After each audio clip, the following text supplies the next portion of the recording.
Hello દર્શક મિત્રો, આજે અમે જલાલપોર તાલુકાના મિર્જાપુર ગામના પ્રગતિશીલ આગેવાન ખેડૂત જેમણે નેટસપ બાયોફિટ બ્રાન્ડની ઓર્ગેનિક પ્રોડક્ટનો ઉપયોગ કરીને એણે ઓર્ગેનિક ફાર્મિંગની શરૂઆત કરી છે. તો વિગતવાર માહિતી આપણે એમના જ મુખેથી સાંભળીશું. મારું નામ છે ધવલભાઈ દીપકભાઈ પટેલ. મિર્જાપુર ગામના રહેવાસી છું. મારા મમ્મી પપ્પા ખેતી કરતા હતા અને મેં બી ખેતી કરતો છું હમણાં 5 વર્ષથી. ને ખેતીમાં મેં ઓર્ગેનિક સ્પ્રેનો છંટકાવ ઓર્ગેનિક યુઝ કરી રહ્યો છું હમણાં, ને એનું રિઝલ્ટ પણ સારું રહ્યું છે. રાસાયણિક ખાતરના ઉપયોગથી કઈ કઈ સમસ્યાનો સામનો કરવો પડે? રાસાયણિક ખાતરથી નિંદામણ ને અને જમીન બી ફિટ થઈ જાય છે અને ઘણો બધો નુકસાન થઈ છે. અને ઓર્ગેનિક સ્પ્રેથી જમીન બી સુધરતી જતી છે અને રિઝલ્ટ પણ સારું છે ને જમીન ફળદ્રુપ બને છે. નેટસપ કંપનીની કઈ કઈ પ્રોડક્ટનો ઉપયોગ તમે કર્યો હતો? મેં ઓર્ગેનિક કંપનીનો NP ને કે અને સેટ એનો મેં ડ્રિંચિંગમાં યુઝ કર્યો છે. અને કેટલા દિવસમાં? એને એ 15 દિવસે મેં એને સ્પ્રે મારું છું એમાં. અને બીજો આ સ્ટીમરીચ અને બાયો 99 એનો બી 15 દિવસે સ્પ્રે મારું છું. આપને નેટસપ કંપનીની જે એક પ્રોડક્ટની માહિતી તમને કોના તરફથી મળી હતી? અમારા ગામના મેહુલભાઈ હતા, તેણે મને ફોન કરીને કીધું હતું કે અનિલભાઈ તમને મુલાકાત કરશે, એના પાસે તમે પ્રોડક્ટ લઈ શકો. મેં અનિલભાઈ સાથે મુલાકાત કરીને પછી એની ઓર્ગેનિકની પ્રોડક્ટ લીધી હતી.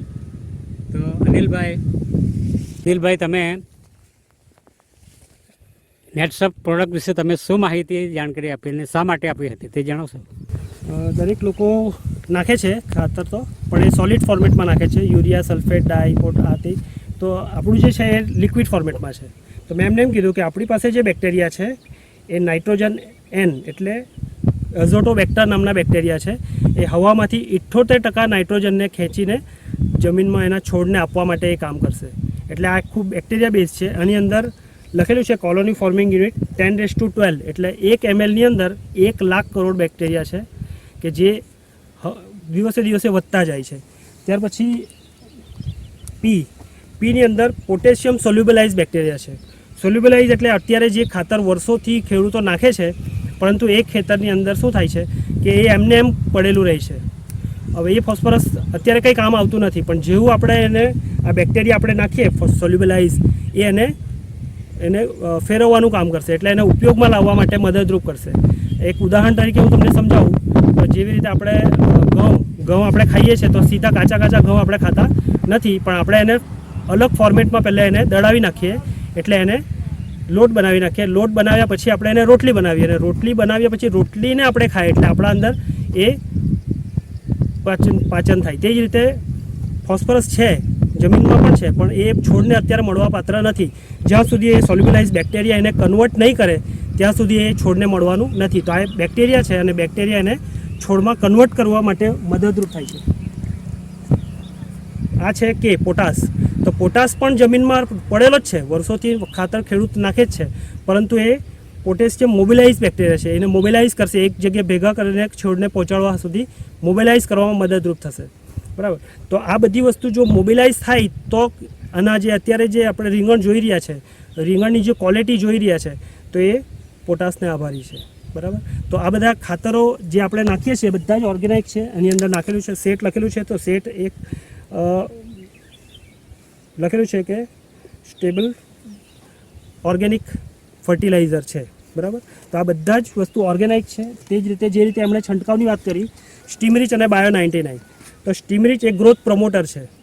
એની અંદર ઓક્ઝિન છે, ઝિબ્રેલિન છે, સાઇટોકાઇનિન છે, ફ્લોરિજન, હ્યુમિક એસિડ, બધા માઇક્રો અને માઇક્રો ન્યુટ્રિયન્ટ છે જે આસાનીથી એને ગ્રોથ કરવામાં, પ્રકાશ સંશ્લેષણની ક્રિયામાં ખૂબ સહાયક થાય છે. અને બાયો 99 સિલિકોન બેઝ સ્ટીકર છે જે એને વરસાદથી રક્ષણ કરે, તડકાથી અને ઠંડીથી, દરેકથી રક્ષણ આપે. સ્પ્રેડરનું કામ કરે, ફેલાઈ સ્ટીકરનું કામ કરે, ઘણા બધા ઉપયોગી થાય છે. અને આની અંદર જે ખેડૂતોને ખર્ચ થાય છે એ બધો ખર્ચ રાસાયણિક કરતાં અડધોની આસપાસ થાય છે. અને બીજું આપણી પાસે એક કલ્ચર છે, બાયોફિટ કલ્ચર. તો બાયોફિટ કલ્ચર એ શું કરશે? ડીકમ્પોઝડ આપણા ખેતરની અંદર બાયોકલ વેસ્ટ એટલે કે આ બધા ઘાસ ચારો એનાથી ખેડૂતો ખૂબ પરેશાન છે, કારણ કે એ કમ્પોસ્ટ થતું નથી અને એ ઉગી નીકળે છે. એના માટે મજૂર શોધો, જંતુના ઘાસ મારવાની દવા મારો. પણ તો આ શું કરશે?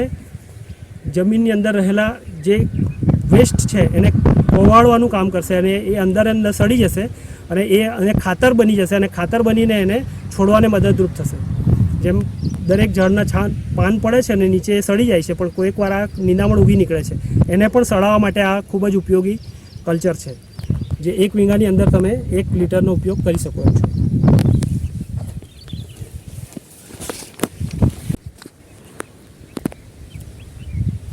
ધવલભાઈ, આ રાસાયણિક ખાતરનો ખર્ચ વીઘે તમને કેટલા આવે છે સામાન્ય રીતે? રાસાયણિક ખાતરનો ખર્ચ 5-7 હજાર રૂપિયા આવતો હતો ને ઓર્ગેનિકનો મેં 5-6 હજારમાં તો મેં આખો 3-4 પ્રોડક્ટનો યુઝ કર્યો છે. એનું 3-4 વેંગણ ને ભાત ને કાંદામાં યુઝ કર્યો છે. તો ઓર્ગેનિકનો ખર્ચો સસ્તો લાગે છે મને. આપણે પંપ દીઠ જોઈએ તો રાસાયણિક ખાતરમાં પંપ દીઠ કેટલાનો ખર્ચ થાય છે અને નેટસપમાં એક પંપ કેટલાનો પડે છે? રાસાયણિકમાં એક દીઠ પંપ ગણે તો 100 રૂપિયા જેવો આસપાસ થઈ છે ને ઓર્ગેનિકનો યુઝ કરે તો 50-45 રૂપિયા થઈ છે. તો ઓર્ગેનિકનું યુઝ કરે તો સારું રહેશે એમ. આપણે કયા કયા પાકોમાં આ પ્રોડક્ટનો ઉપયોગ કરે છે? આપણે વેંગણ અને કાંદા અને ભાતમાં યુઝ કર્યો છે એનો.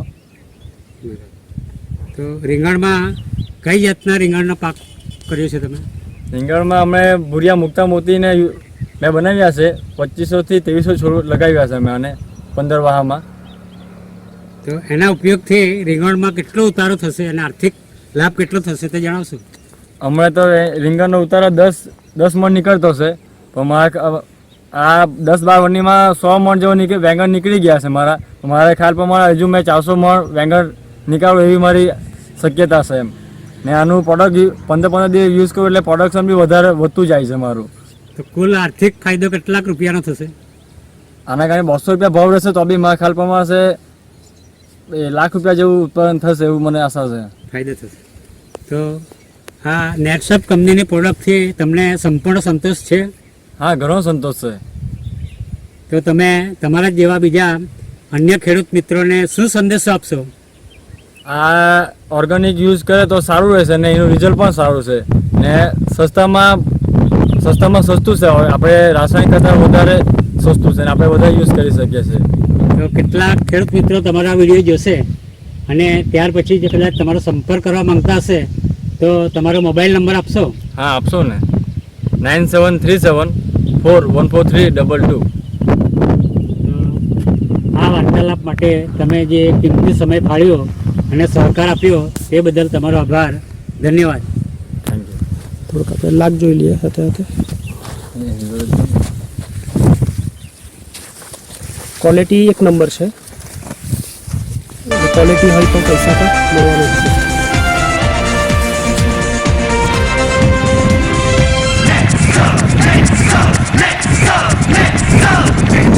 विश्वास के दम पर आगे बढ़ते जाना है. दुनिया नाज करे हम पर ऐसा कुछ कर दिखाना है.